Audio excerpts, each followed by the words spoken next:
আসসালামু আলাইকুম এভরিওয়ান। আশা করছি সবাই ভালো আছেন। আমরাও আপনাদের দোয়াতে অনেক বেশি ভালো আছি। তো নিয়ে আসলাম নতুন একটি রান্নাবান্নার ভিডিও নিয়ে। গৃহিণী মানেই তো রান্নাঘরের কাজকর্ম দেখানো, তাই না?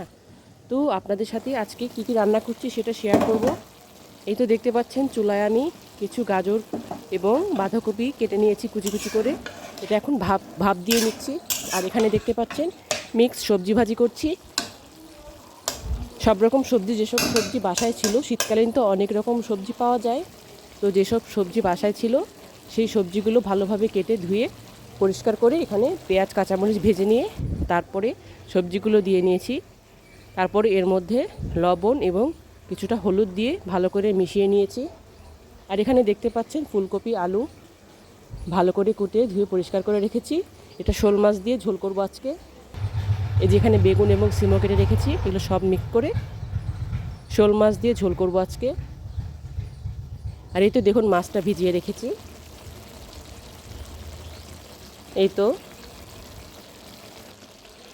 এই যে ভাজি থেকে অনেকটা পানি ছেড়ে দিয়েছে। আমি এখানে কোনো পানি ব্যবহার করি নাই। প্রয়োজন হলে, সিদ্ধ না হলে একটু করব। আর আমি তেলের পরিমাণটা একটু কম খাওয়ার চেষ্টা করছি ইদানিং।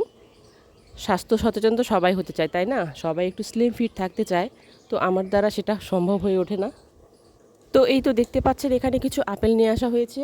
আমি সব সময় আপেল নিয়ে আসার পরে, যে কোনো ফল নিয়ে আসার পরে আমি কয়েক ঘন্টা পানিতে ভিজিয়ে রাখি। তো মনে করি যে এটা হলো, যদি ফরমালিন দেওয়া থাকে এটা একটু ফরমালিন মুক্ত কিছুটা হলেও হয়। আর এখানে দেখতে পাচ্ছেন আরেক পাতিলে আমি তরকারি কেটে রেখেছি। এটা আরেকটা বাটা মাছ দিয়ে একটা রান্না করব তরকারি। এই তো আমি কোটাকাটির কাজগুলো রাতেই শেষ করে রাখি, যাতে সকালবেলা আমার তাড়াহুড়ো না হয়, ঝামেলাটাও কম হয়। আর আজকে সকালবেলা রুটি বানাইনি, কারণ গতকালকের অনেকটা ভাত রয়ে গিয়েছে। তাই আমি ভাবলাম আজকে হলো ভাত গরম করে দিই। আর আমার ওভেন থাকাতে অনেকটা সুবিধা হয়েছে। ওভেনে ভাতটা গরম করলে অনেকটা মনে হয় কোনো টাটকা রান্না করে নিয়ে আসলাম, এরকমটা মনে হয়। আর এই তো দেখতে পাচ্ছেন বাঁধাকপি আর গাজরটা ভেজে নিচ্ছি।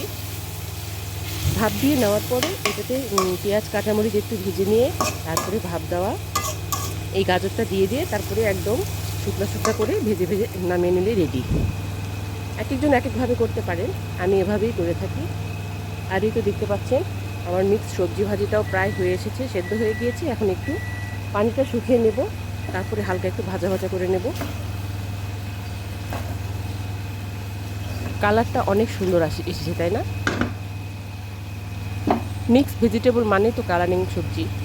আমার এই সবজিটা অনেক বেশি পছন্দের। আর এই তো শোল মাছটা ভিজিয়ে রেখেছিলাম, এখনও পুরোপুরি হলো খোলে নাই, বেশিরভাগই বরফটা আছে।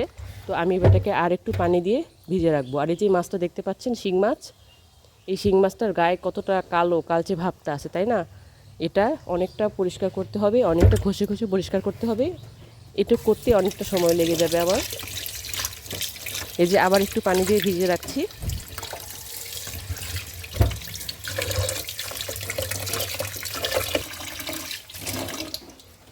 আর এখানে দেখতে পাচ্ছেন এখানে কিছু রুই মাছের ডিম আছে। তো ভেবেছিলাম ভাজি করব, এই জন্য বের করে রেখেছিলাম। তো আজকে আর এটা ভাজি করব না। সামান্য ডিম আছে, তো এটার সাথে আমাদের ঢাকাতে দেখেছি, মানে আমার শ্বশুরবাড়ির এলাকায় দেখেছি এই মাছের ডিম দিয়ে করলা ভাজি করে। তো আমি ভেবেছিলাম করলা ভাজি করব। তো আজকে আর সেটা করছি না, আজকে বাঁধাকপি ভাজি করছি। তাই এটা আবার ফ্রিজে রেখে দেবো। আর এই তো দেখতে পাচ্ছেন আমার বাঁধাকপির লুকটা অনেকটা সুন্দর হয়েছে। আমার সাথে সাথে এই ভাজিটাও হয়ে গিয়েছে। আসলে বাঁধাকপিটা আমরা দুপুরে খাওয়ার জন্য করেছি, আর এই ভাজিটা আমরা সকালের নাস্তার জন্য করেছি। আমি সকালে এবং দুপুরের রান্না প্রায় একই সাথে শুরু করে দিই, সকালের নাস্তা শেষ হওয়ার পরপরই। এই তো আজকের মতো এ পর্যন্তই। আল্লাহ হাফেজ।